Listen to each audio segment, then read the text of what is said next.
बहुत स्वागत है। आज का वीडियो बहुत ज़्यादा इम्पोर्टेंट होगा। 3 टॉपिक्स को हम लेंगे। पहला टॉपिक आपके सामने है जल के बारे में, यानी वाटर के बारे में। ये कौन कौन से इम्पोर्टेंट क्वेश्चन इससे एग्जाम पर आ सकते हैं, तो विस्तृत रूप से जान लीजिएगा। शरीर में जल की जो 60% मात्रा होती है, इसको पूछा जाता है हमारे शरीर में जल की कितनी मात्रा होती है, कितने परसेंट होती है। तो यहाँ पर देखिए उसका उत्तर आज आपको मिलेगा। और जल से प्रमुख जो इम्पोर्टेंट क्वेश्चन निकल के आते हैं, साथ ही और भी जो 2 टॉपिक हैं उनका हम यहाँ पर आपको नॉलेज देंगे। तो यहाँ पर आप देखेंगे जल के बारे में। जल देखिए, जल ही जीवन है। आप जानते हैं जल के बिना हम जिंदा नहीं रह सकते हैं, जीवित नहीं रह सकते हैं। तो यह जीव द्रव्य का एक प्रमुख घटक होता है और हमारे शरीर का लगभग 60% भाग जल होता है। 100 में से 60% जल होता है, जो शरीर में असमान रूप से वितरित रहता है। और जल की मात्रा अलग अलग है, जो हमारे पार्ट्स हैं, शरीर के अंग हैं, उसमें अलग अलग होती है। जल की जो मात्रा होती है वो मूत्र में 95 यानी 95% होती है। रक्त की प्लाज्मा में 92% होता है। रक्त जो हमारा होता है उसमें 83%, 83% रक्त जल होता है। वृक्क यानी किडनी में 80% जल होता है। मांसपेशियों में 76% जल होता है। हड्डियों में 22% जल होता है।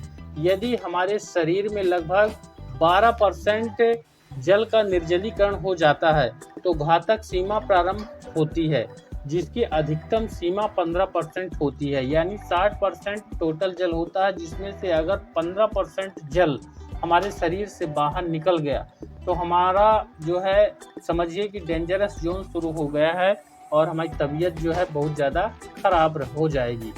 जल शरीर में भोज्य पदार्थ और खनिज लवणों के संवहन के लिए माध्यम प्रदान करता है। यह शरीर के ताप का नियंत्रण भी करता है।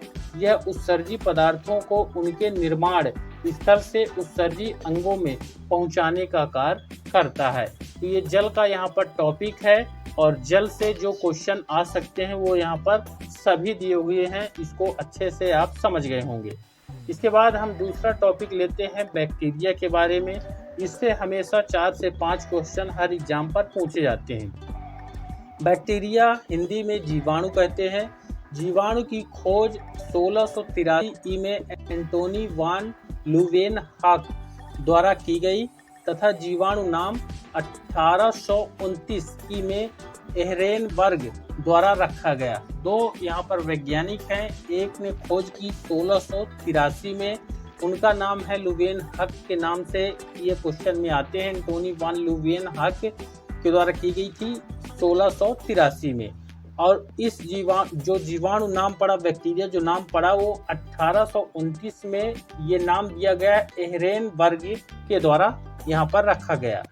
फिर यहाँ पर देखिए रॉबर्ट कोच आए। रॉबर्ट कोच 1843 से 1910 ने जर्म सिद्धांत का प्रतिपादन किया तथा कालरा और तापेदिक के जीवाणुओं की खोज किया है। विब्रियो कालेरी जो होता है वो कालरा हो गया और ट्यूबरकुलोसिस जो होता है ये तापेदिक का जीवाणु हो गया। दोनों जीवाणु से होने वाले रोग हैं, तो इस चीज़ को ध्यान रखिएगा। Robert Koch. फिर उसके बाद लुई पाश्चर आए। लुई पाश्चर ने 1812 से 1892 में काम किया। इनके द्वारा दूध के पश्चुराइजेशन द्वारा रेबीज के टीके की खोज की गई। तो इस चीज़ को ध्यान में रखिएगा। बहुत ज़्यादा डाउट होता है तो बिल्कुल डाउट नहीं करना, अच्छे से समझ लेना है। लुई पाश्चर ने क्या किया है, रेबीज की टीके का खोजा है और दूध के पश्चुराइजेशन और रेबीज का टीका की खोज किया है। तो इस चीज़ को अच्छे से यहाँ पर ध्यान रखिएगा। फिर जीवाणुओं की आकृति कई प्रकार की होती है। कुछ जीवाणु आकृति में छड़नुमा होते हैं या बेलनाकार होते हैं। बेलनाकार यानी बैसिलस होते हैं। सबसे छोटे जीवाणु का जो आकार होता है वो कोकस यानी गोलाकार होता है। इस चीज़ को आप ध्यान रखिएगा, ये क्वेश्चन हमेशा आता है। कुछ जीवाणुओं का आकार कॉमा यानी ये चिन्ह जो है हाइफन की तरह होता है। जैसे विब्रियो कालेरी जो होता है वो इस तरह होता है, ये आप यहाँ पर देख सकते हैं। वहीं कुछ जीवाणु जो होते हैं वो सर्पिलाकार, कुछ स्प्रिंग के आकार का या स्क्रू के आकार के भी होते हैं। स्वतंत्र रूप से मिट्टी में निवास करने वाले जीवाणु अजेक्टोबैक्टर होता है, एजोस्पाइरिलम होता है, और क्लोस्ट्रीडियम टिटेनी जो होता है, क्लोस्ट्रीडियम टिटेनी जो टिटनिस फैलाता है, के मिट्टी के कणों के बीच स्थित वायु के नाइट्रोजन का स्थिरीकरण भी कर देते हैं। तो ये जो कुछ ऐसे जीवाणु हैं, एजेक्टोबैक्टर होता है और एजोस्पाइरिलम होता है, क्लोस्ट्रीडियम ये होता है, मिट्टी के कणों के बीच होते हैं। ये मिट्टी के कणों के बीच नाइट्रोजन का स्थिरीकरण करते हैं, नाइट्रोजन फिक्सेशन जिसको कहते हैं। फिर वायुमंडल में नाइट्रोजन स्थिरीकरण का कार्य एनाबीना तथा ना स्टॉक नामक साइनोबैक्टीरिया के द्वारा होता है। ये वायुमंडल में होता है, मिट्टी वाले ऊपर पहले आपको बता दिए, ठीक, एजेटोबैक्टर। और यहाँ पर देखिए वायुमंडल का जो है नाइट्रोजन स्थिरीकरण एनाबीना हो गया, और नॉन स्टॉक ये रसायन है साइनोबैक्टीरिया द्वारा हो जाता है। मटर के पौधों की जड़ों में नाइट्रोजन स्थिरीकरण का कार्य इनके जड़ों में रहने वाले राइजोबियम तथा ब्राडीराइजोबियम नामक जीवाणु के द्वारा होता है। मटर या अरहर जो होता है उनकी जड़ें मोटी होती हैं, गांठ होती हैं, वहाँ पर ये राइजोबियम नाम का होता है, तो यहाँ पर इसको ध्यान रखिएगा। और ब्राडीराइजोबियम भी होता है यहाँ पर। फिर दूध को अधिक दिनों तक सुरक्षित रखने के लिए इसका पाश्चुराइजेशन करना आवश्यक होता है, नहीं तो वह खराब हो जाएगा।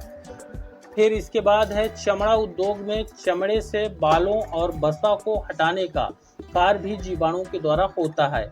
इसे क्या बोलते हैं? इसे टैनिंग कहा जाता है। बहुत बार पूछा जाता है यह क्वेश्चन, और ज़्यादातर एग्जाम पर पूछा गया है और पूछा जाएगा।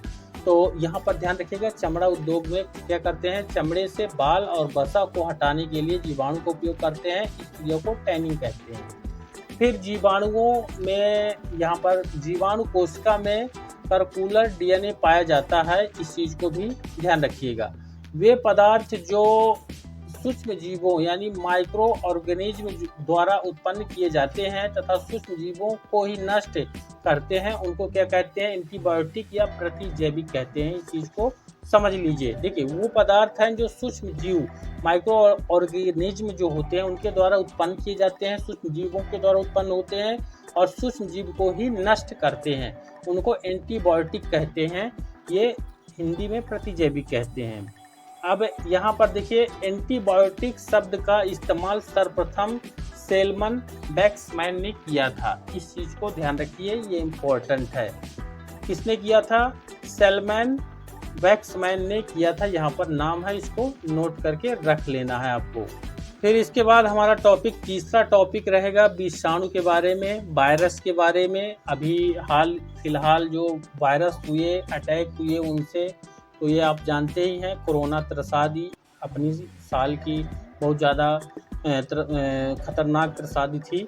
और यहाँ पर देखिए, तम्बाकू के मोजाइक रोग का अध्ययन करने के दौरान रूसी वैज्ञानिक इवानोव्स्की ने 1892 में विषाणु की खोज की। तो विषाणु की खोज का श्रेय किसको जाता है? इवानोव्स्की ने किया था।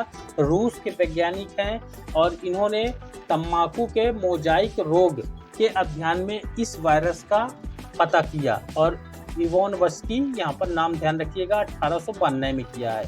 फिर इनकी प्रकृति सजीव और निर्जीव दोनों से मिलती है, अतः इन्हें सजीव और निर्जीव के बीच संयोजक कणी कहा जाता है। साथ ही वायरस शब्द वायरम शब्द से बना हुआ है, जिसका अर्थ विष होता है। इस चीज को भी अच्छे से समझना है आपको। वायरस शब्द किससे बना हुआ है? वायरम से बना हुआ है, जिसका अर्थ होता है विष से।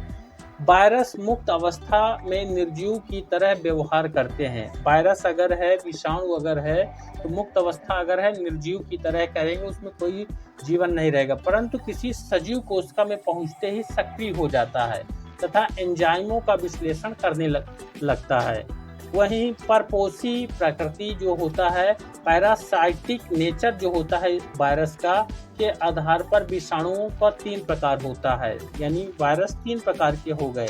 देखिए, जिन विषाणुओं के न्यूक्लिक अम्ल में आरएनए होता है वे पादप विषाणु यानी प्लांट वायरस कहलाते हैं। ये आरएनए यहाँ पर उपस्थित होता है। फिर जिन विषाणुओं में डीएनए, कभी कभार आरएनए भी पाया गया है, लेकिन विशेषतः डीएनए पाया जाता है, वे जंतु विषाणु एनिमल वायरस कहलाते हैं।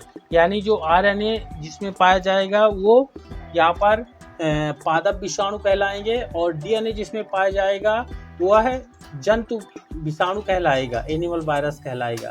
फिर ऐसे विषाणु जो सिर्फ जीवाणुओं पर आश्रित रहते हैं तथा जीवाणुओं को मार डालते हैं, जीवाणु भोजी विषाणु कहलाते हैं। तो ये हो गया यहाँ पर। साथ ही यहाँ पर रेट्रो विषाणुओं में आनुवांशिक पदार्थ आरएनए होता है। इस चीज को भी आपको समझना है। विषाणु जो होते हैं तो आरएनए वाले जो है वो पादप विषाणु की श्रेणी में आते हैं। वहीं 1898 में लोफलर और फ्रोस्ट ने जीवाणुओं में विषाणु जनित रोगों के संबंध में जानकारी जुटाने में महत्वपूर्ण सफलता प्राप्त की। तब इन जीवों को वायरस कहा गया। तो ये वायरस के बारे में कंप्लीट इंफॉर्मेशन थी। तो 3 टॉपिक आज के हमारे इस वीडियो पर हुए हैं।